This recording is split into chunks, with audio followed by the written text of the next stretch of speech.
Bueno, ahí está grabando. En la clase de hoy vamos a continuar repasando grafos y vamos a seguir dando algunos resultados sobre la teoría de grafos, algunos bastante interesantes. Creo que vamos a llegar a ver algunos resultados interesantes. Primero repasemos las definiciones básicas, esencialmente qué es un grafo, lo que es una valencia y isomorfismo de grafos, ¿no?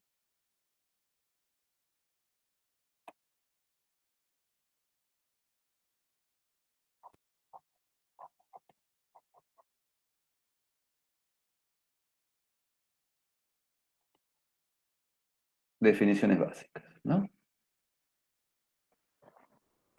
Como yo les digo, lo más importante en matemáticas es saber las definiciones, no tanto los teoremas. Porque si uno no sabe las definiciones, no puede saber los teoremas.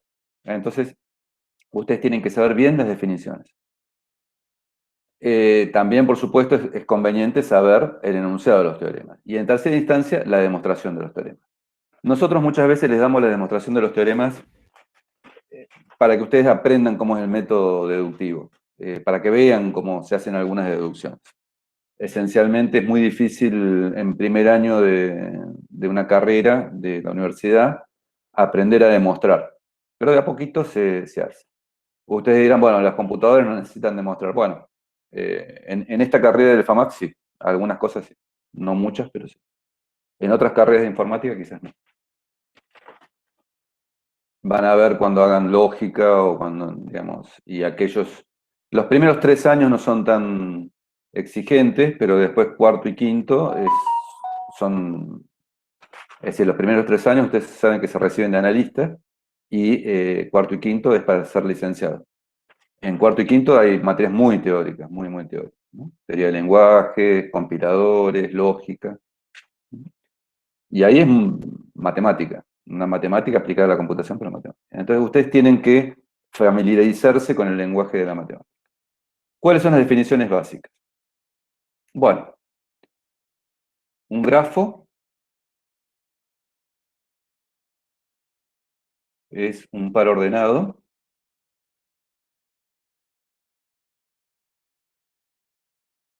que es VE,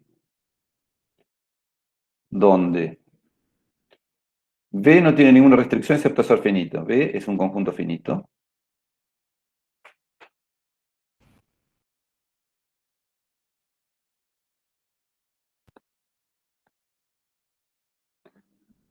Y G y E sí es un conjunto que tiene que tener ciertas particularidades. Y E es un conjunto de dos subconjuntos de B.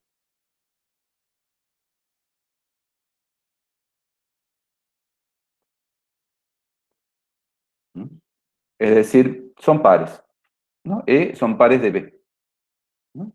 Piénsenlo así, son pares no ordenados de B, ¿no? Uno tiene B, que son puntos, y E son pares que indican, si está el punto AB, significa que hay una arista que une A con B, ¿no? Entonces, bueno, como ya dijimos, B son vértices de G y E aristas de G, ¿no? Bueno, como les comenté en la clase pasada, hay muchas definiciones de conjuntos, ¿no? De grafos, en el sentido que no todos los grafos son de así, depende para qué se necesitan. Hay algunos grafos que son con peso, es decir, cada arista tiene un peso, como yo les comenté en el problema del viajante. Hay otros que tienen, las aristas son dirigidas, es decir, tienen una dirección. Eso es muy fácil, la definición, en vez de ser dos subconjuntos, son pares ordenados, ¿no? El par ordenado AB significa que hay una flecha de A a B, nada más que eso. Y después hay una noción, que hoy vamos a ver un ejemplo, no vamos a ver la definición formal. Hay una noción de multigrafo, lo que se llama multigrafo, que de dos vértices pueden salir varias aristas. Es decir, de A a B puede haber varias aristas. Que tampoco la definición formal es demasiado difícil, pero nosotros lo vamos a ver como un ejemplo, entonces no vale la pena hacerlo. Con esto ya tenemos para hacer un millón de cosas, ¿no? Que no las vamos a poder hacer, pero hay millones de cosas que se usan usando esta definición de grafo. Bueno, la segunda definición importante, capaz que me olvido alguna, pero creo que no. La segunda definición importante es la valencia. O sea, G, BE, un grafo, y B perteneciente a B, ¿no? Un vértice. Entonces, la valencia de B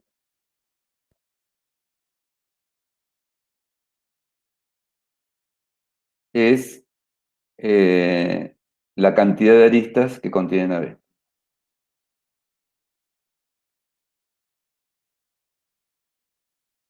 En un dibujo es muy sencillo. Son las, las aristas que salen del punto. La cantidad de aristas que contienen a B.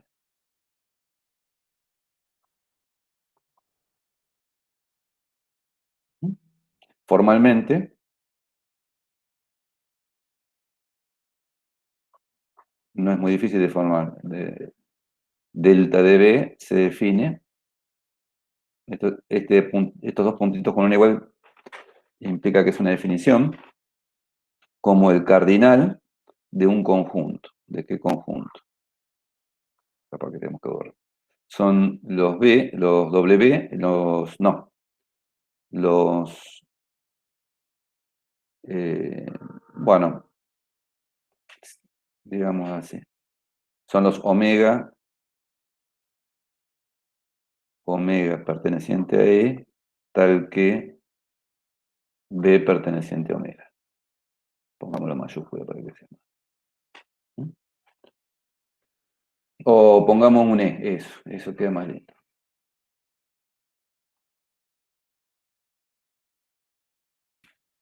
¿No? Recuerden que las aristas son pares de elementos de B. Entonces, si uno de los elementos del par es B, es decir, si B pertenece a E, significa que es adyacente. Y esa es una definición que, bueno, la doy por sobreentendida. Y, la valencia es la cantidad de vértices adyacentes a B, ¿no?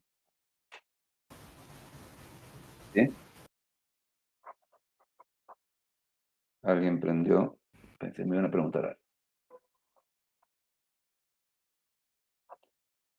Pongamos acá. La valencia es la cantidad de vértices adyacentes a B. La valencia de B, ¿no?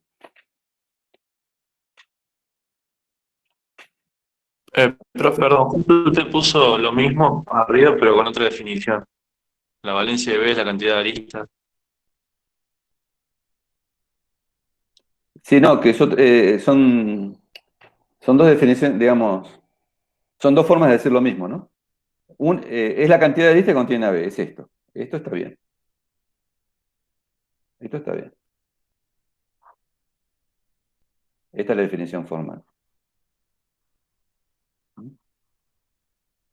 Eh, pero también esta tampoco está mal, porque esta de acá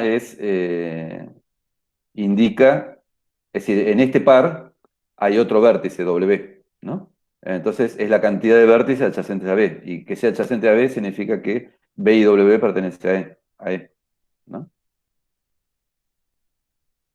Ah, Es listo, lo mismo, listo, está ¿no? perfecto. Es decir, hagamos un ejemplo.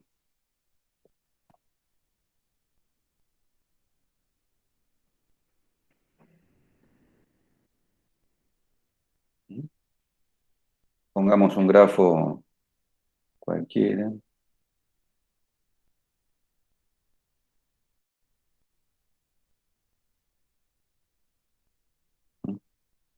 Entonces, ¿cuál es la valencia de este,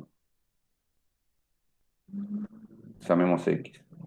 Delta de X es la cantidad de aristas que salen de X. Una, dos, tres, cuatro. Pero también es la cantidad de vértices adyacentes, ¿no? Uno, dos, tres, cuatro. Es lo mismo.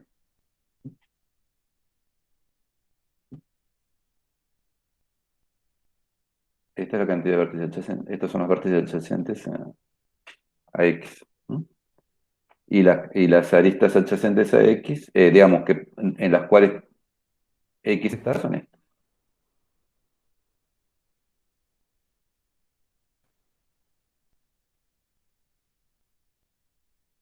¿No? Es Ahí 4. preguntan si se le dice grado 4 cuando... Sí, sí, eh, yo no lo dije, pero sí, sí, sí, es así. Eh, eh, Podemos decir también si delta de B es igual a n, podemos decir que el grado de n de B es 4.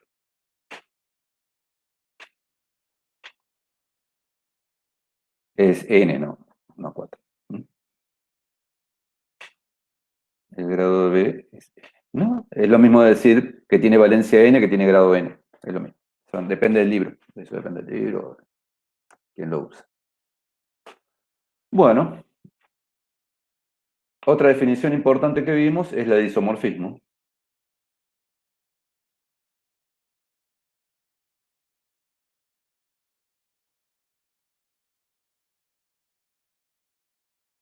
¿Por qué es importante la noción de isomorfismo? Bueno, tenemos que saber qué significa que los grafos sean iguales, porque si no, si le cambiamos las letras a un grafo y es otro grafo y eso no tiene sentido. Entonces, ¿qué es lo que nos importa qué propiedades nos importan de un grafo? Nos importan que tenga la misma cantidad de vértices, la cantidad de vértices, digamos, y cómo están conectados los vértices, cuál es la relación entre los vértices. ¿No? Y eso es lo que detecta la noción de isomorfismo. ¿No?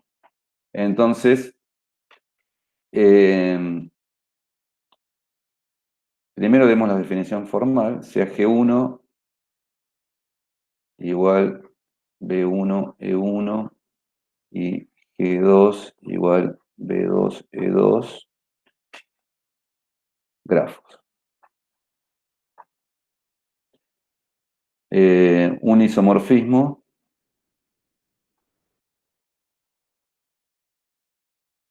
alfa de G1 a G2, esto es notación, ¿no? Esto no es que sea una función. Bueno, en realidad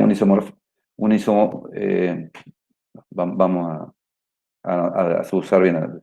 Un isomorfismo entre G1 y G2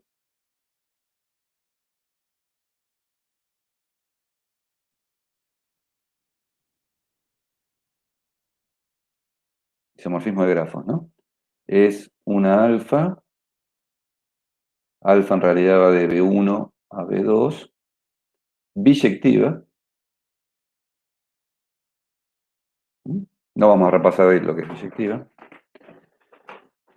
pero bueno, es esencialmente renombrar las cosas, renombrar las cosas. Las cosas de B1, si las renombramos, nos quedan las cosas de B2. Tal que eh,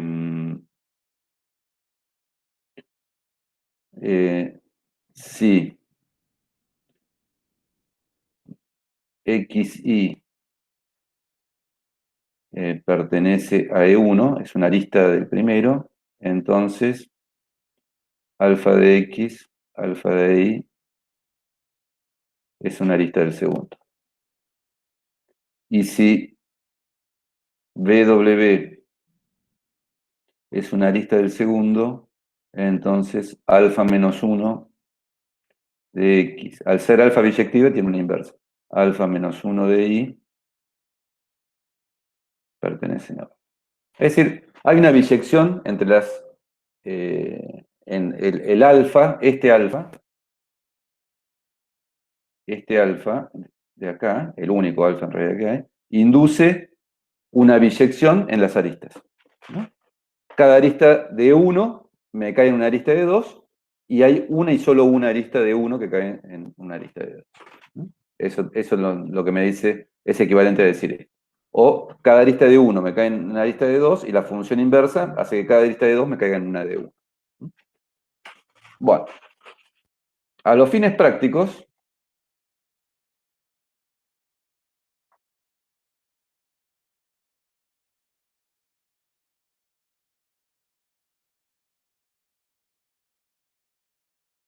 eh, G1 isomorfo, se le nota así, a G2, si renombramos en cierto orden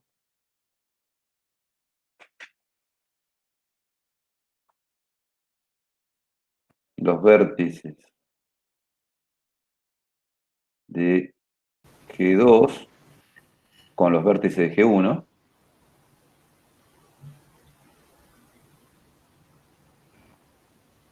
¿m? Les cambiamos los nombres. En vez de usar los vértices de G2, usamos los vértices de G1. Los renombramos y obtenemos G1.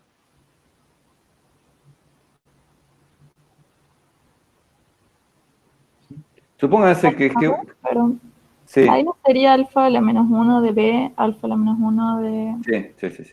Gracias.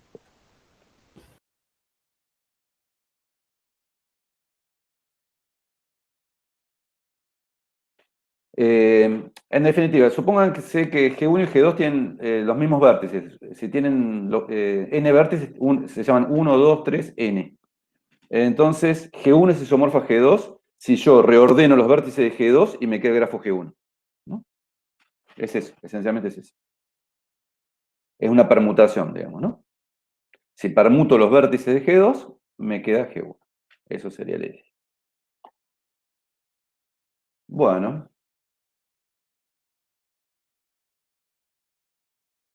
Ahora pasemos a la presentación. Después vamos a hacer ejercicios.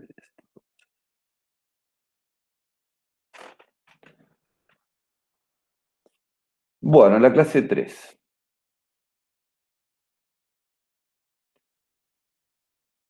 Bueno, una aplicación importante de la noción de valencia es en el problema de determinar si dos grafos son isomorfos o no.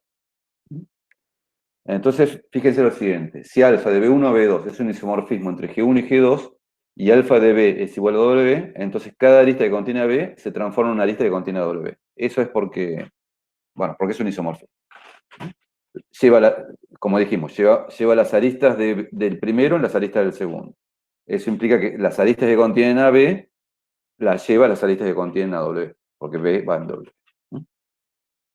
En consecuencia, B y W tienen la misma valencia, lo cual es muy lógico, ¿no? Si dos grafos son isomorfos y uno manda un vértice a otro, tienen la misma valencia.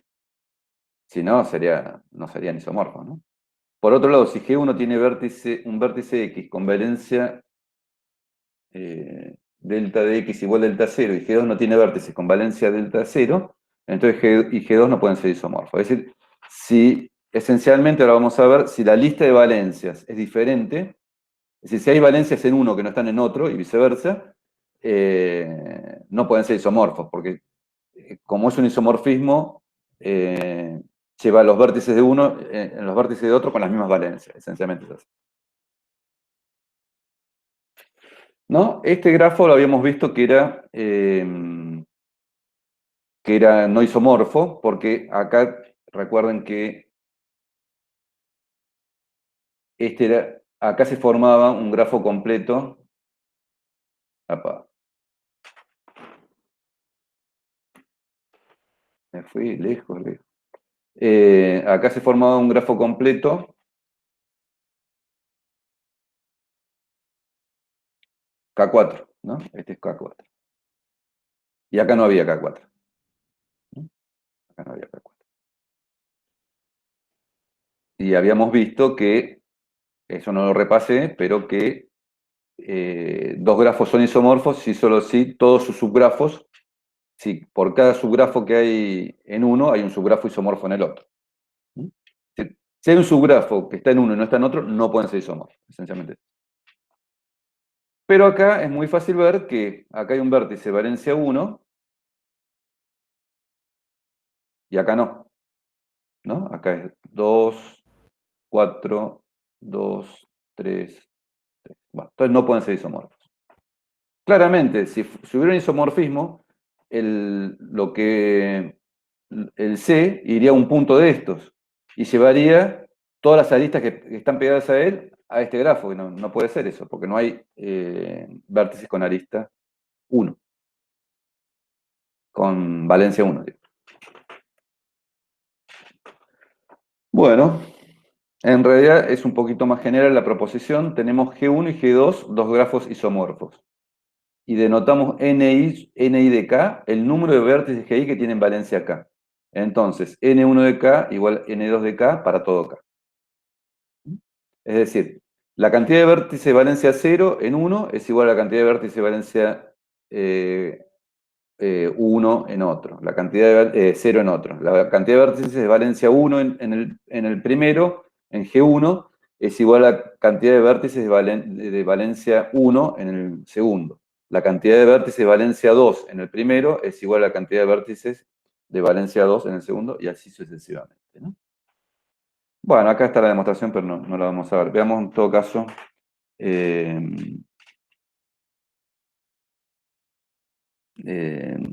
cómo se definen. Bueno, veamos la próxima transparencia. Acá fíjense que este tiene valencia 3, todos tienen valencia 3. Es decir que acá n sub 3, ¿cómo es la notación? N sub 1, 3.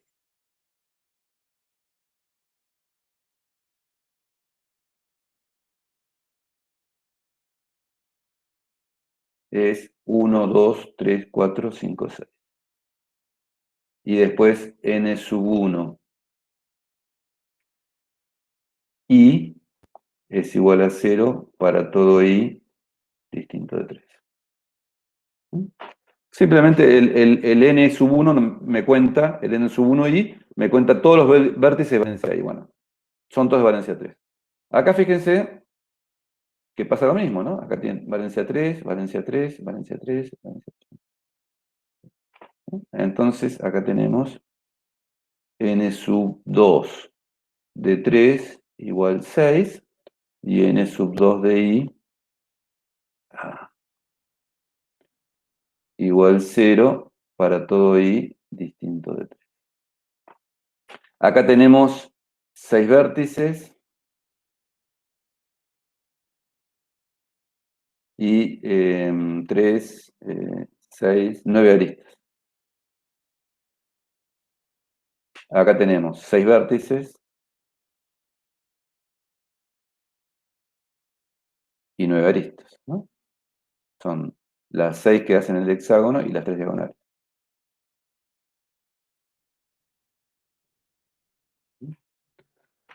Bueno, estos grafos podrían ser isomorfos. Entonces, ¿son isomorfos o no? Bueno, no son isomorfos. No son isomorfos. Porque fíjense que acá tenemos un grafo completo K3.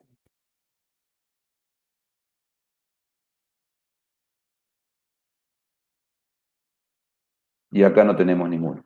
Acá son todos el grafo más chico, digamos, el subgrafo más chico.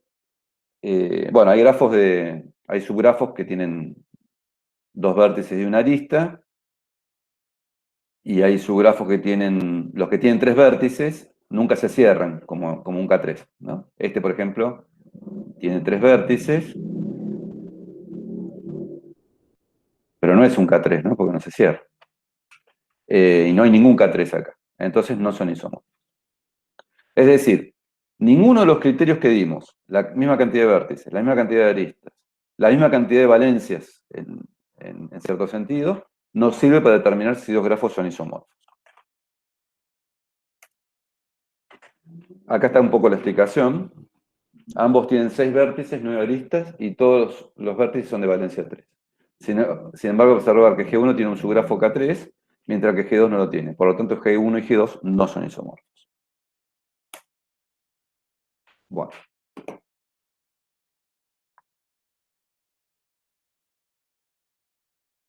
Ahora, empecemos con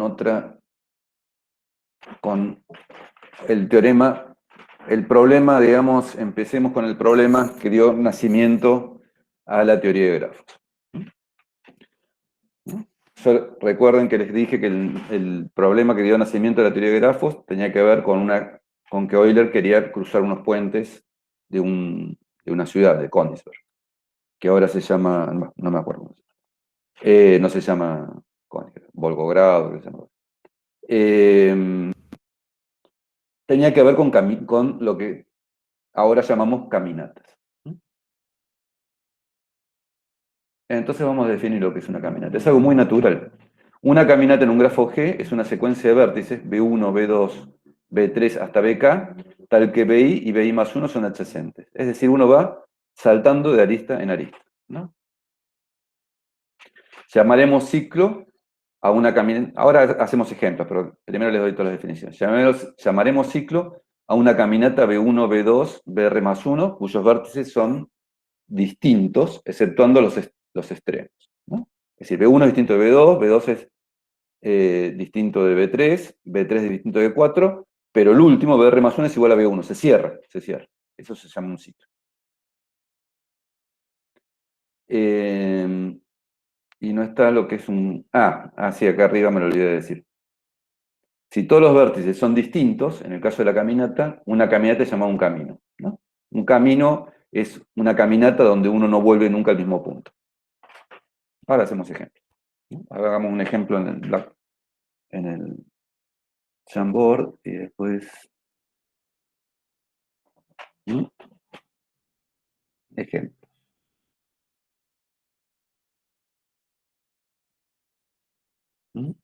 Entonces, a ver si consigo algún grafo. No lo busqué.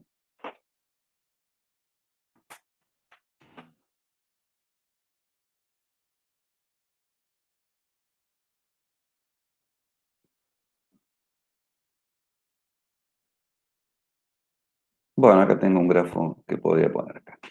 Así no dibujo. ¿Cómo se llamaba esto? Recortar, ¿no? Ahí está.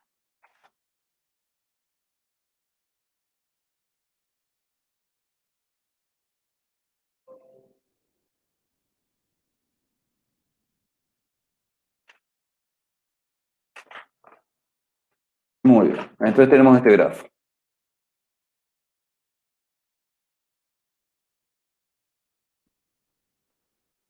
Miremoslo así. Entonces hagamos caminatas, caminos y ciclos. Entonces, bueno, ¿qué es una caminata? Por ejemplo, partimos de A, vamos a G, vamos a F, hacemos con las flechas así. Vamos a C, volvemos a G, vamos a B, y volvemos a C. Bueno, esta es una caminata. Fíjense que es muy natural, es ir recorriendo el grafo, caminando, sin ninguna restricción, ¿no? Entonces esta caminata es, a nivel de vértices, es A, después fuimos a G, después fuimos a F, después fuimos a C, después volvimos a G, fíjense que acá hay un valor que se repite, después de G fuimos a B, y después fuimos a C, ¿no? Se repite, termina donde uno quiere, digamos, no hay ninguna restricción, ¿no? Esto es caminata. Hagamos un camino. Un camino es muy parecido, pero no se pueden repetir los vértices. Hagámoslo sobre el camino. Entonces, vayamos a E, de E vayamos a G, de G vayamos a C, de C a E, de E a B, terminamos acá. Y bueno, puedo volver a F y después ya se me complica, ya de ahí no puedo salir más. Si yo vuelvo a F ya me tengo que quedar ahí porque ya están todos los vértices adyacentes ocupados. Bueno, hagamos eso. Fíjense que yo vuelvo a F y ya no puedo ir a ninguna parte porque ya por C pasé, por B pasé, por G pasé y por A pasé. Entonces el camino es A, G, C, después voy a E, después voy a B y después voy a F. Fíjense que en este se cumple que A y G es una lista. G y F es arista, F y C es arista, C y G es arista, G y B es arista, B y C es arista. Profe, Sí. preguntan acá si en ninguno de los dos casos, digamos, caminata y camino, importa pasar por todos los vértices. Preguntaron varias veces. No. Hay una caminata, hay un camino que podría ser A, G, F y ya está. A. Está bien, listo. A es un camino y caminata. Bien, bárbaro, está. Era para resolver la duda porque preguntaron. Y fíjense que en el primero no pasé por todos los vértices, me parece. No pasé por E. En el segundo sí pasé por todos los vértices. En este, bueno, como les decía, AG es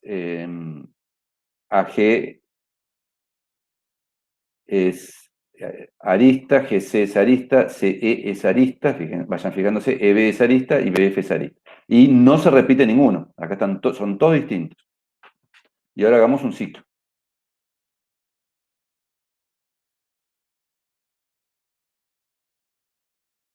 El ciclo tampoco tiene que pasar por todos los vértices. Tiene que ser un camino, es decir, en realidad es una caminata, que el único vértice que se repite es el último. Por ejemplo, hagamos esta. A, G, F, A.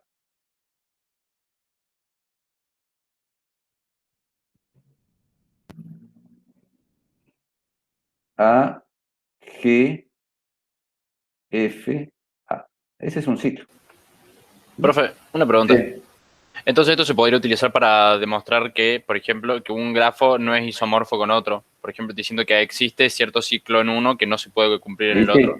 Bueno, ese cuando vimos K3, en realidad uno podría decir en el que tiene... K3 es un triciclo, es un ciclo de... ¿no? K3 es esto, es un ciclo de longitud 3. Entonces, en ese ejemplo que vimos,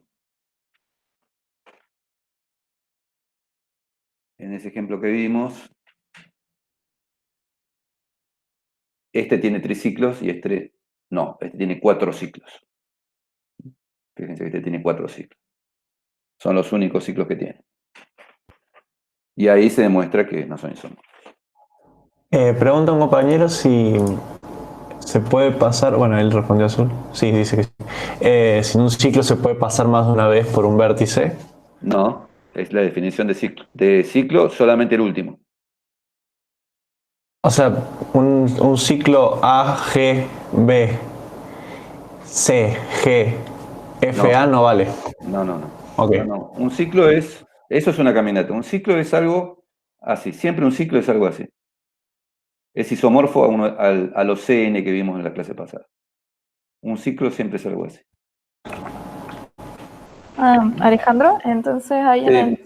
después en la presentación míralo que dice que ciclo es una caminata y no un camino o al revés. No, que es una caminata, porque el último vértice se repite. Es Ah, una caminata, Está bien, pero entonces, muy característica. Todos son distintos excepto el último, que es igual al primero. claro. Por eso es perfecto. una caminata, no es un camino. Sí, sí. Pero está bien, está bien. Un ciclo siempre es isomorfo a CN, ¿no? Los ciclos son... No hay otros, ¿no? CN, que es el grafo BE, donde B es igual a 1 hasta N, y E es 1, 2, 2, 3, N menos 1, N, y acá me quedé corto. Y acá metemos N1. Sí. Estas son las aristas, 1, 2, 2, 3, 3, 4, N menos 1, N y N1. Entonces, el ciclo es eso, 1, 2, 3, 4 hasta N y 1 de nuevo, ¿no? Son bastante intuitivos, ¿no? Es importante, digamos, que sepan lo que son, pero son bastante intuitivos. Más allá de la definición, son bastante intuitivos. Lo importante que acá tiene que ser todos vértices adyacentes. Uno, el que viene después, una letra de seguida de otro tiene que formar un vértice adyacente. Y se pueden repetir. Acá no se puede repetir. Y acá solamente se puede repetir la primera y la última. Es muy parecido al camino, pero agregándole, si se pudiera, que acá no se puede, A al final. Ah, sí, acá sí se puede. Acá se puede hacer de este camino un ciclo, pero a veces no se puede, ¿no? Bueno, vamos a ver. ¿Sabe qué pasa, profe? Perdón que le interrumpa. Lo Sí. que dijo Azul es que ahí en la presentación usted puso llamaremos ciclo a una caminata. Entonces, Sí, sí, por sí. eso dijo que se podía repetir. Pero claro, es especial por el que el único vértice que se repite es el primero. Entonces, es una caminata técnicamente, Sí, sí. pero se Un comporta camino, en todo el trayecto como un sí, sí. camino. Un camino es una Ah, listo. caminata. Un camino es una caminata. Pero ningún vértice se repite. Todos son caminatas, todos son caminatas. Tanto la caminata Ah, como el ok. camino, como el ciclo. Pero tienen características especiales. El camino, la característica especial es que no se repite ningún vértice. El ciclo, la característica especial, que el único que se repite es el primero y el último. Es eso, nada más que eso. Pero todos son caminatas, ¿no? Porque camino es un concepto, y ciclo es un concepto más restringido que caminata. Caminata es algo mucho más general. Bueno, dibujemos caminatas, caminos y ciclo en el siguiente grafo también. Hagamos otro ejemplo. Esta es una caminata P, Q, R, U. No, acá me perdí. Esta es la primera. Sí, porque acá no hay unicidad. Esta es la segunda. Tendría que haber puesto tercera, cuarta, quinta. ¿No? Esta es P, Q, T, S, Q, R, U, ¿no? Acá el Q se repite. No es un camino esto. Acá hacemos un camino. P, Q, S, R, U, T. No se repite ninguna letra, fíjense. Y ahora hagamos un ciclo. P, Q, S, R, U, T, P. De P vamos a Q, de P vamos a Q, de Q a S, de S a R, ahí vamos a U, ahí a T y volvemos a P. Es decir, todos estos son distintos. Si en el último vértice es un camino y al final le agregamos el vértice P.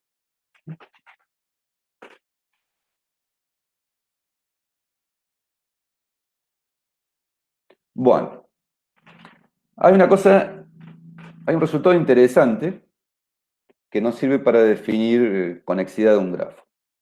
Tenemos un grafo. Entonces, X e Y pueden ser unidos por una caminata. Sí, solo sí, X e Y pueden ser unidos por un camino, ¿no? Es bastante sorprendente quizás, pero... y es un resultado fuerte. Sin embargo, la idea no es muy difícil, ¿no? Es decir, yo tengo una caminata, ¿no? Ahora veamos, vayamos al tab. Yo tengo una caminata acá. A, G, F, C, G, B, C. Entonces sé que A y C pueden ser unidas por una caminata. ¿Cómo las uno por un camino usando las mismas letras? ¿No? Bueno, es muy fácil. Hago A, G. Yo sé que el G se repite. Entonces salto directamente al B, que es adyacente. Sí. Es decir, este globito, el G, este ciclo, digamos, GFC, G, lo elimino. ¿No? Fíjense que acá la caminata es, la voy a hacer acá, A, G, la voy a buscar así de propósito, F, C, G, B, C. Entonces tacho este globito y ya está. Me queda un camino. Esa es toda la idea. Profe, ¿Sí? para resolver ejercicio con este tipo, con esta teoría, sí o sí tenemos que hacer el gráfico. No, muchas veces no. Muchas veces el grafo ayuda. La representación pictórica, el gráfico, como decís vos, ayuda. Pero no necesariamente. Por ejemplo, si yo quiero encontrar un camino, una caminata, me conviene dibujar porque me doy cuenta rápido, digamos. Pues, si quiero Sí. encontrar un camino que una A con E, bueno, es muy fácil, A, F, C, E. Si Bien. no, tengo que andar revisando, digamos, pero sí, ayuda mucho. Cuando son pocos vértices, ayuda mucho la representación gráfica. Bien, Cuando son muchos vértices, ya la cosa se pone complicada. gracias, profe. No. Bueno, entonces hagamos una idea de la demostración que no es más de lo que les dije yo. La vuelta es trivial. Si están unidas por una caminata, es al revés. El implica es trivial. Si están unidos por una caminata, entonces están unidos por un camino. Ah, no. Estaba bien. Vamos a borrar esto. Lo que es cierto es la otra, ¿no? Si están unidos por un camino, no sé. Estaba apretando. Si están unidos por un camino, como un camino es una caminata, si están unidos por un camino, están unidos por una caminata. Un camino es una caminata. Ahora, supongamos que estén unidos por una caminata. ¿Cómo hago para que estén unidos por un camino? Bueno, yo voy de B0 a B1, de B1 a B2, así sucesivamente, hasta llegar a BR, que es I, ¿no? X e Y están unidas por una caminata. En el medio tiene como globitos así, que pueden ser mucho más complicados. Digamos. Hagamos una cosa simplificada, una demostración simplificada. Entonces, como esta caminata que está aquí va de BI a otro vértice así, y vuelve a BI, y después sigue por una adyacente a BI, yo la puedo eliminar. Y se transforma en esto, que es una caminata. En realidad puede tener muchos bucles, cada bucle puede ser muy complicado, todo eso. Pero la idea es esa, es ir eliminando globitos. Ir eliminando globitos. Bueno. Hola, profe. Sí. Entonces te dice, no se alteraría el grafo si elimino los bucles, digamos. O sea, sería No. lo El, mismo, el ¿no? grafo, el grafo siempre es uno. El grafo siempre es uno. Ahora puede haber diferentes caminos, caminatas. Vos alterás la caminata, pero no alterás el grafo. El grafo siempre es inmutable. Siempre es inmutable. Ok, gracias. Bueno, entonces escribamos X, le damos lo equivalente ahí, siempre y cuando, o X conectado con Y, digamos, leámoslo así, conectado. Cuando los vértices X e Y de G puedan ser unidos por un camino en G. ¿No? Que es lo mismo que decir que pueden ser unidos por una caminata. ¿No? Hablando en forma rigurosa, esto significa que hay un camino B1, B2, BK con X igual a B1 e Y igual a BK. ¿No? Es así de simple. Hay una Y, BI distinto de BJ. ¿No?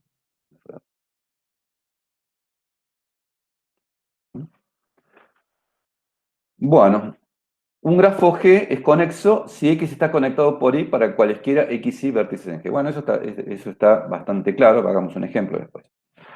Pero lo que es interesante es que conectado es una relación de equivalencia. ¿No? Todo X está conectado con X, ¿no? Porque ya les dije, el camino X es un camino. X está conectado con Y, entonces Y está conectado con X. Bueno, eso está claro. Si yo voy de X a Y, puedo ir de Y a X, ¿no? Haciendo el camino, dando vuelta a las letras. Y si X está conectado con Y y Y está conectado con Z, entonces X está conectado con Z. Eso también es bastante obvio intuitivamente, pero hay que usar el teorema en el sentido que si yo hago la caminata, el camino de X a Y y lo uno con el camino de Y a Z, me puede quedar una caminata. Entonces con el teorema transformo esa caminata en un camino y ya está. ¿No? Porque acá estamos hablando de caminos. Bueno, es decir, conectado es una relación de equivalencia. Fíjense cómo vamos viendo en esta materia diferentes relaciones de orden y de equivalencia, ¿no? La última relación de equivalencia que habíamos visto era congruente a. Bueno, veamos un ejemplo primero.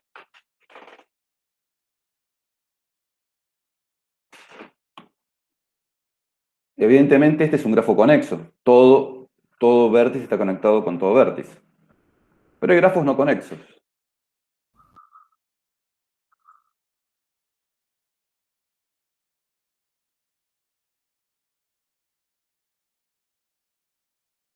Por ejemplo, este es un solo grafo. Y bueno, no es conexo, porque no está conectado, yo sé. 1 no está conectado con 2. 1 no está conectado con 2. Es muy simple, la idea es muy simple. Y estos tampoco están conectados con ninguno, ¿no? Y acá están conectados todos con todos, acá también porque hay uno solo, y acá está conectado los dos que hay, ¿no? Es simplemente una cosa bastante intuitiva. Bueno, ahora vamos a ver el problema de los puentes de Königsberg, ¿no? Entonces, como yo les comenté, Euler vivía en el siglo XVIII, vivía en un lugar que se llamaba Königsberg, y había una apuesta entre todos los pobladores, entre muchos pobladores de Königsberg, no era una cosa así nomás, entre todos los pobladores de Königsberg, muchos pobladores de Königsberg, de ver si se podía, quién podía resolver el problema, si se podía cruzar los 7 puentes. Acá no se ven bien, ya en la próxima, digamos, los 7 puentes de Königsberg, una sola vez cada uno, ¿no? Es decir, cruzar los 7 puentes sin pasar 2 veces por el mismo puente. Si no es muy fácil, pasando varias veces por el mismo puente. Es decir, si había, bueno, lo que se llama después se llamó una caminata euleriana, ¿no? Bueno, entonces, como primera aproximación, Euler hizo un dibujo así. Bueno, este es esquemáticamente el problema. Hay 4 masas de tierra, A, B, C, D y 7 puentes. Entonces, de nuevo, se pregunta, ¿puedo cruzar los 7 puentes una sola vez cada uno? Bueno, entonces, hasta ahí el problema era bastante complicado, si se quiere, de pensar. Pero él se dio cuenta del siguiente gráfico, que es equivalente. Las 4 masas de tierra son A, B, C, D, los pensó como vértices de un grafo. Por supuesto que no existían los grafos en esa época, pero los pensó como, digamos, ahí inventó los grafos, un grafo. Y los puentes los veía como aristas de un grafo. Observen, acá es lo que yo les decía, que acá entre A y C hay 2 aristas, ¿no? Cosa que en nuestra definición de grafos no está permitida, pero no importa. Estos son grafos multivalentes. Bueno, entonces él lo pensó así. Entonces ahora el problema se reduce a encontrar una caminata que use cada arista una y solo una vez. Tampoco parece muy fácil, pero él primero no lo quiso pensar, decía que era una tontería, pensar, que un matemático pensar esas cosas, y después cuando lo pudo empezar a formalizar se dio cuenta que era algo muy interesante y lo pensó. Y como era un tipo muy inteligente y genial, se dio cuenta de lo siguiente. Fíjense que la valencia de C, una observación, ¿no? Es 3. La de D es 3. La de A es 1, 2, 3, 4, 5. Y la de B es 3. Bueno, está acá escrito. La de A puse 3, pero no. No, ¿qué pasa que acá puse mal? La de D es 3. Bueno, entonces Euler hizo lo que se hace muchas veces en matemática. Dice, vamos a plantear un problema, vamos a plantearlo en forma abstracta. Saquemos los puentes, hagamos una abstracción, pensemos en algo en realidad más general. ¿No? Uno piensa, bueno, si uno piensa en más general se hace más difícil. No, a veces no. Razona de la siguiente manera. Supongamos que el vértice de partida es X y el de llegada es Y. ¿No? Abstracto, no sabe ni cuál es X ni cuál es Y. Pero siempre va a haber uno de partida y uno de llegada. A todos los demás vértices, que son 2, los llamo intermedios. ¿No? Es decir, está el de partida X, el de llegada Y, y quedan 2 vértices que los llamo intermedios. En un vértice intermedio, fíjense lo siguiente. Cada vez que entro, si yo tengo un vértice intermedio, yo entro y salgo. Porque es intermedio, justamente esa es la definición. Y salgo por otro puente. Salgo por otro puente, porque si no, no cumplo la premisa. ¿No? La historia es pasar por los puentes una sola vez. ¿No? Entonces, esta entrada y salida me aporta 2 a la valencia.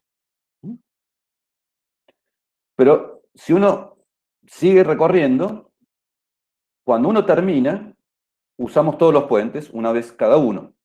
Por lo tanto, en cada vértice intermedio, la cantidad de entradas más la cantidad de salidas es la valencia, ¿no? Porque son todos distintos. La cantidad de las entradas son todas distintas. Digamos, tanto si es entrada como salida son todas distintas porque no puedo recorrer 2 veces un puente. Como en este problema la cantidad de entradas es igual a la cantidad de salidas, la valencia de los vértices intermedios es par. Pero acá todos los vértices son de valencia impar. Entonces no hay forma de recorrer los 7 puentes. Fíjense qué persona inteligente, ¿no?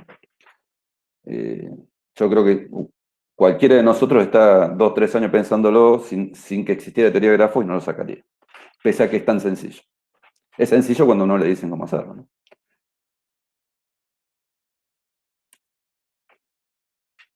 Bueno, concluyendo lo que yo les dije. Si hay una caminata que pasa por cada puente una y solo una vez, la cantidad de vértices con valencia impar es a lo sumo 2.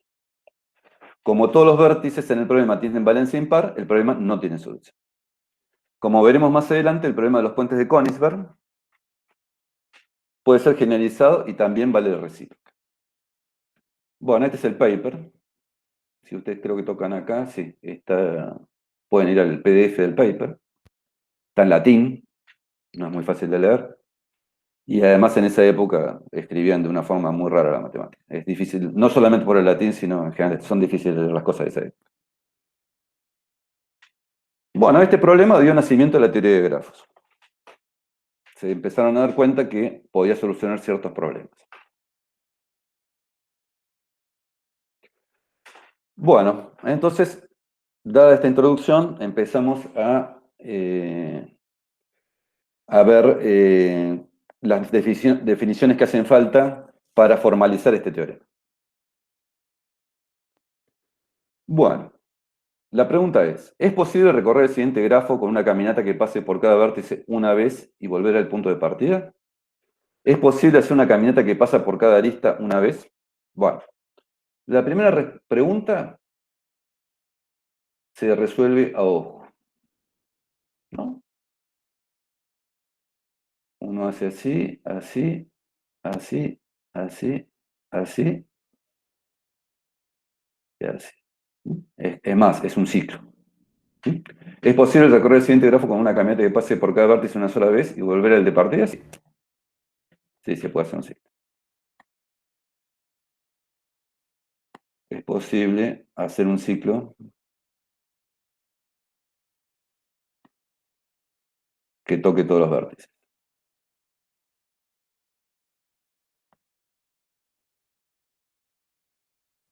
Estos son llamados los en realidad siempre va a ser un camino, ¿no? Porque siempre va a ser un ciclo hamiltoniano, siempre va a ser un ciclo, porque no repite vértices, porque tiene que pasar por cada uno, excepto el último. Estos son los llamados ciclos hamiltonianos. ¿Es posible hacer una caminata que pasa por cada arista una sola vez? Bueno, veamos las valencias.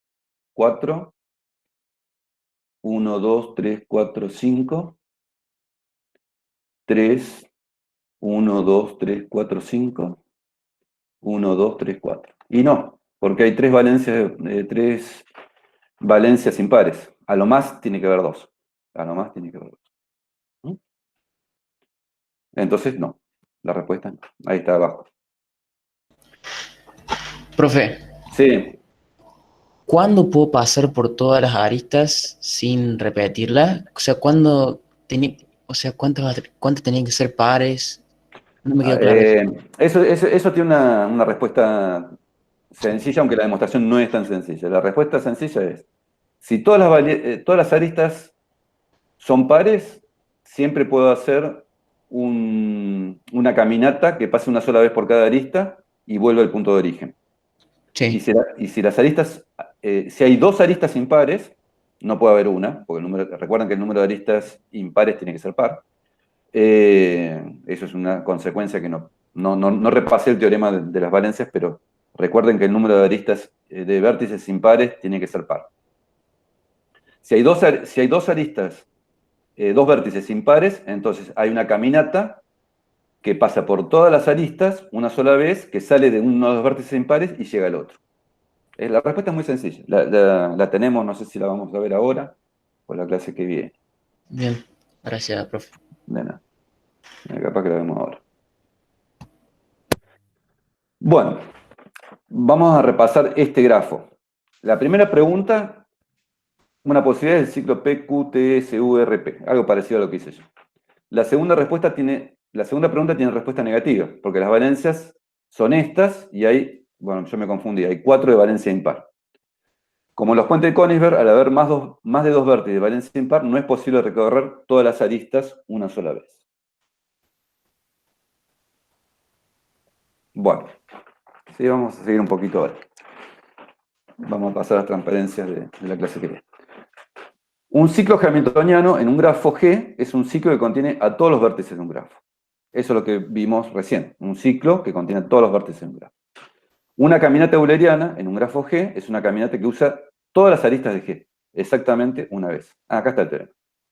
Una caminata euleriana que comienza y termina en el mismo vértice se llama también circuito euleriano, ¿no? Si termina y comienza en el mismo vértice se llama circuito euleriano. Un grafo conexo con más de un vértice posee una caminata euleriana de B a W con B distinto de W, si solo si B y W son los únicos vértices de grado impar.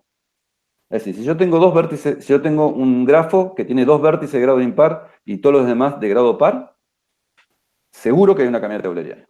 Y si hay una caminata euleriana que sale de un lugar y llega al otro, seguro que el grafo tiene todos los vértices pares menos el punto de partida y llegada que son impares. Un grafo conexo con más de un vértice tiene un circuito euleriano, es decir, que sale y llega al mismo lugar, si solo si todos los vértices tienen grado par. Acá está lo de grado que no lo había definido, pero acá estamos hablando del grado, que es la valencia. Es decir, esto no lo hizo, yo pensé al principio que lo había hecho Euler, pero revisando el trabajo de Euler no se entiende nada, pero no hizo, seguro que no lo demostró él. Porque uno ve los dibujitos, termina con los dibujitos de los puentes de Königsberg. Esto se generalizó en algún momento, porque lo de Euler era un implica, ¿no? Si hay más de 2 vértices de valencia impar, no hay caminatas eulerianas.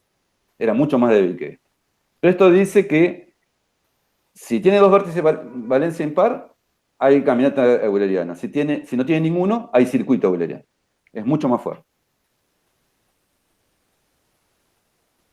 Bueno, ustedes dirán, bueno, ¿cuál es el algoritmo para encontrar caminatas eulerianas de B a W? Con B distinto de W. El algoritmo es lo que en computación se llama un algoritmo greedy, un algoritmo que simplemente agarra la primera opción que le aparece. Partimos de un vértice y tomamos el primer vértice adyacente que se nos ocurre. Y recorremos el grafo cumpliendo con la premisa de no pasar 2 veces por la misma lista. Cuando ya no podamos avanzar más, habremos hecho una caminata euleriana. Increíble, ¿no? Así, el algoritmo más ingenuo es el algoritmo que sirve. Bueno, hagamos un ejemplo. A ver, voy a sacar de internet algún ejemplo. Profe, una pregunta. Entonces, el algoritmo cuando decide cuál sería, por ejemplo, el primer paso, ¿en qué se basa? ¿En No, el no, peso? en el orden que uno metió los vértices en la computadora, nada más que eso. O sea, literalmente así como viene. Sí, como viene. Sí, sí, sí. Ahí va. Profe, una pregunta. ¿Usted tiene conocimiento en Python? Un poquito. Sí, entonces un for, o sea, la función for. En Python no hay Eh, for. ¿O sí? en Ah, sí, sí, Python. sí, hay Sí, for, pero for de listas. Sí, for de rangos. claro, for de listas. Sí. ¿Tendrá un funcionamiento similar al algoritmo que está nombrando ahora? No, no, el for es simplemente un for. No tiene nada que ver con grafos. Un for es, hagamos el caso 1, después hagamos el caso 2, después hagamos el caso 3, hasta n, y ahí salimos, ¿no? Es simplemente eso. No. Ah, Ahí en el apunte está el algoritmo, con pseudocódigo, ¿no? Porque implementarlo no es tan fácil, pues bueno, porque hay muchas especificaciones digamos, hay muchos detalles de grafos que por ahí para especificarlo completamente en Python es complicado. Pero está escrito el pseudocódigo de este algoritmo que es muy, muy sencillo, ¿no? A ver, veamos una caminata euleriana en alguna parte.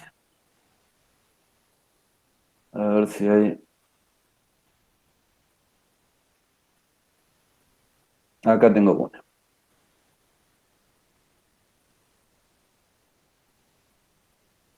Tengo varias acá. Vamos a copiarlas.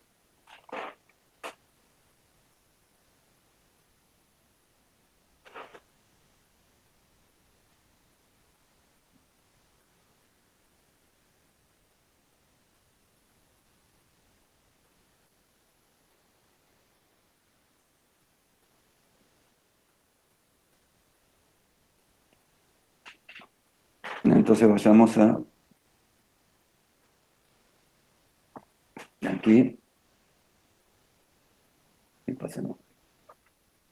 Entonces...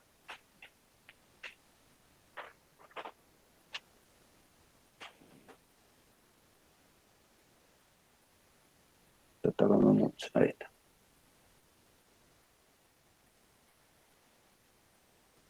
Bueno.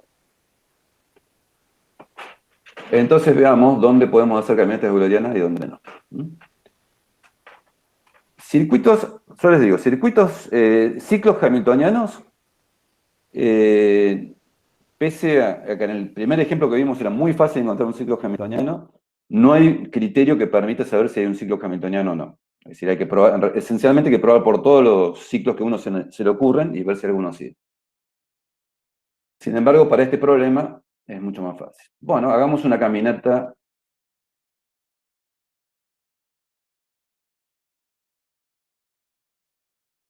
Fíjense, tiene acá 2, 4, estoy escribiendo con el mouse por eso. 2, 4, 4, acá tiene 3, ¿no? Bueno, entonces el teorema nos dice que va a haber una caminata euleriana que sale de uno de estos dos vértices, supongamos de este, y llega al otro. Hagámosla. ¿No? Primero hagamos así, pongámosle nombre para después. 1, 2, 3, 4, 5. ¿No? Entonces del 1 vamos al 4. Después elegimos cualquiera. Del 4 vamos al 3, supongamos. Del 3 podemos volver al 1. Cualquier cosa podemos hacer. Y acá, bueno, acá ya no estamos obligados a ir al 2, porque si no, no estaríamos cumpliendo con la premisa de no pasar 2 veces por la misma lista, ¿no? Entonces acordémonos, era 3, 4, no, 1, 1, 4, 3, 1, 2. Y ahora estamos en 2. Nos quedan dos opciones, ir a 3 o ir a 4. Bueno, vayamos a 4. Es lo mismo, ¿eh? Acá 4. Después, ya a 3 no podemos ir de acá, pero vamos a 5. Después de 5 vamos a 3. Y de 3 lo único que queda es ir a 2. Fíjense cómo maravillosamente llegamos al lugar donde teníamos que llegar, ¿no? Es como magia. Entonces, ¿cómo era? 2, 4, 4. 5, 3, 2.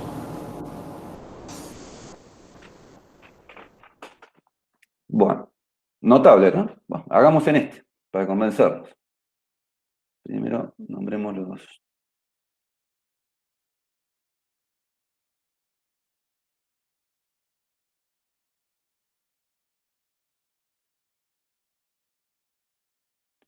¿no? Bueno, ahora hagamos una caminata. Primero verifiquemos que cumple con las condiciones del teorema de Euler, de caminata de Euler, ¿no? Que tiene a lo más dos vértices de valencia impar.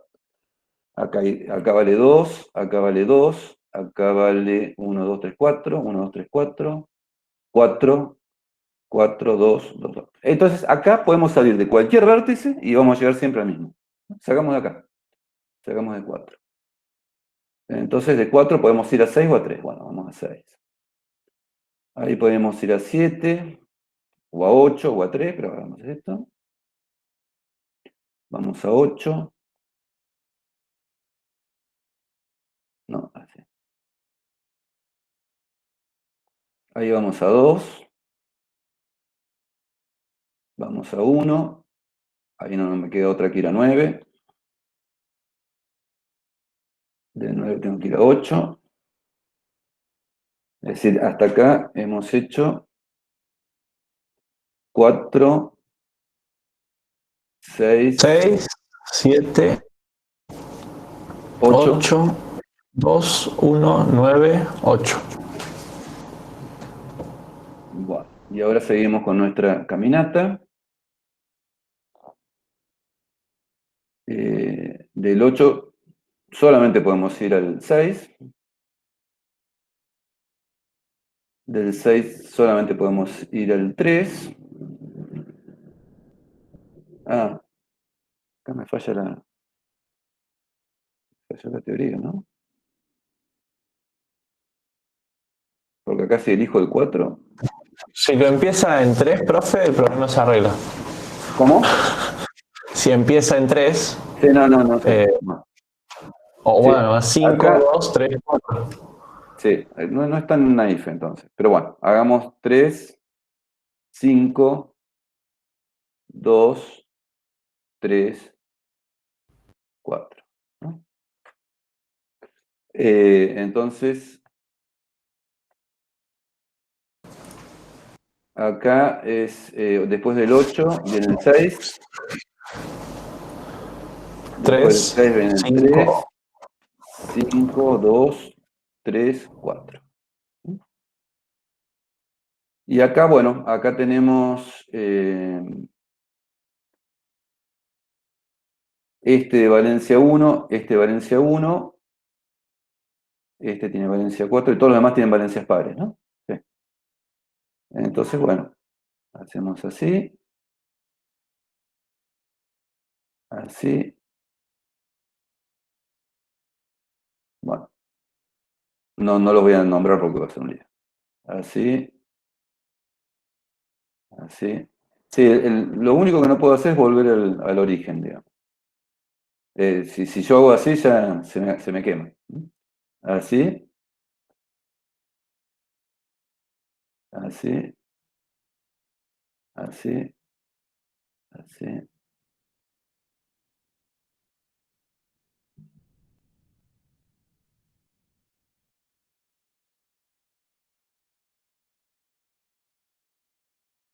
Bueno, a ver si se van viendo como que se va completando sin ningún problema.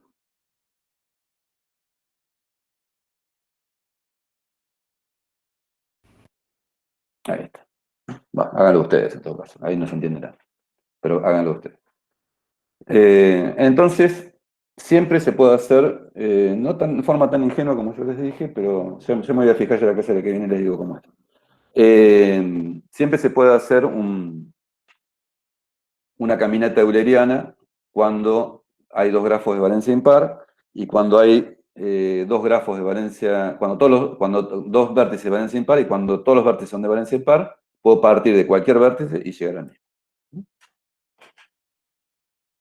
En realidad, el teorema se demuestra cuando hay dos vértices impares. Y el caso par, ¿cómo se hace? Volvamos a, por ejemplo, en este. ¿Cómo se hace el caso par? Bueno, en este se saca la arista 5, 4, por ejemplo, este es G1, ¿no?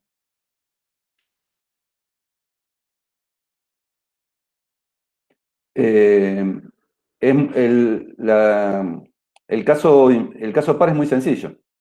Por ejemplo, yo quiero un camino que salga de 2 y que vuelva al 2. Entonces, para el caso par, sabiendo, pongamos en negro,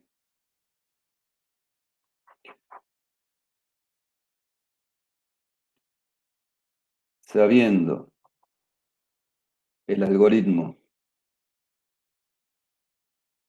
o la demostración para el caso de dos vértices impares,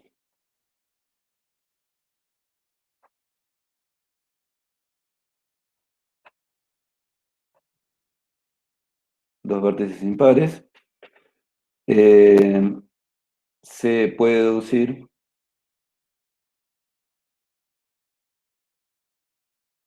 el caso donde todos los vértices son pares. Profe, una preguntita. Sí, Cuando usted pone en la transparencia sobre la caminata euleriana, dice B a W con B distinto de W, y después pone si B y W son los únicos vértices de grado impar. Cuando usted dice grado, también se refiere a la valencia, ¿no? sí. En algún momento empecé... ¿Es sinónimo de eso por las dudas? Son Yo para sinónimos, saber. sí, son sinónimos. Alguien me lo preguntó y yo no me había dado cuenta que lo estaba usando indiscriminadamente. Indistintamente, listo, estamos, perfecto. Gracias. Bueno, entonces veamos. Tenemos este caso, el caso par, suponete, ¿no? Tenemos este caso del G1 de allá. Era así, ¿no es cierto? Donde estas son los vértices. ¿No? Este es un caso par, todas las valencias son pares. Entonces, yo quiero salir de este y llegar al mismo, ¿no? Porque siempre cuando todas las valencias pares... Habría que sacar. ¿Cómo? Creo que dijiste algo que está bien. Decirlo, Ahí los repetir. dos de abajo no tienen valencia 3. Ah, no, Ahí este no abajo es los ese. tres no tienen valencia. Los dos de abajo no tienen valencia 3. Sí. Este eran todos pares, ¿no es cierto? Este eran todos pares. Ahí. Entonces hagamos este. Vamos a hacerlo. Tienes razón.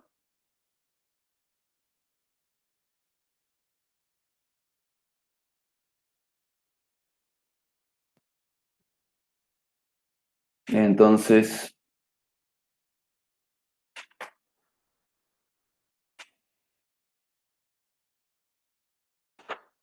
vamos a hacerlo en uno que tiene todas valencias pares, ¿no? Supongamos que sabemos, este tiene todas valencias pares, ¿no es cierto? Sí. Supongamos que sabemos el caso con valencia impar. Entonces, sabemos resolver el problema cuando hay dos valencias impares. Entonces, de este grafo, saco esta arista,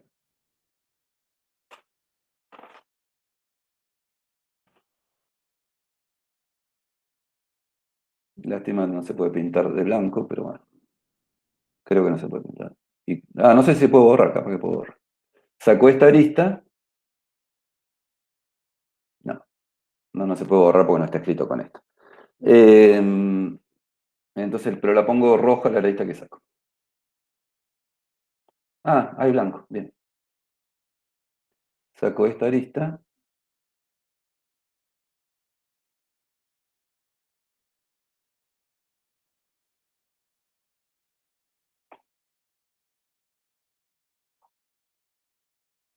Ahí está.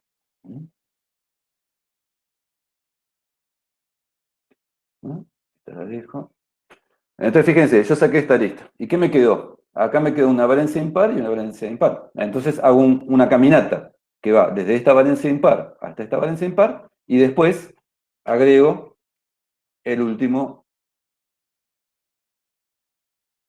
la última arista en la caminata y ya está. El de valencia, el que todas las valencias son pares, se reduce a que hay dos valencias impares. Sacando una arista y haciendo el algoritmo para valencias impares y después se agrega esa arista al final. Fíjense que es así. Bueno. A ver, déjenme ver.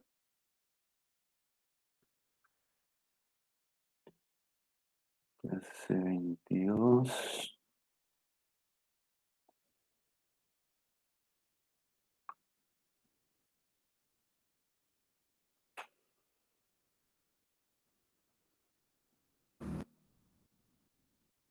Bueno, con esto ya estaríamos. Por hoy ya es mucho. La clase que viene haríamos algunos ejemplos más y haríamos algo de árboles y después el jueves terminaríamos ya las clases. Y ya les vamos a decir cuáles son las actividades que vienen, los prefinales y todo eso. Las tareas ya entregamos las 9. Hay una tarea 10 que se entrega el miércoles que viene. Y ya con esa tarea ya está completo. Recuerden que el que aprobó 8 tareas es regular. Y bueno, y ya estaríamos terminando, pero bueno, vamos a seguir dando clases de consulta, les vamos a dar un parcial para que hagan un prefinal de prueba, todo eso.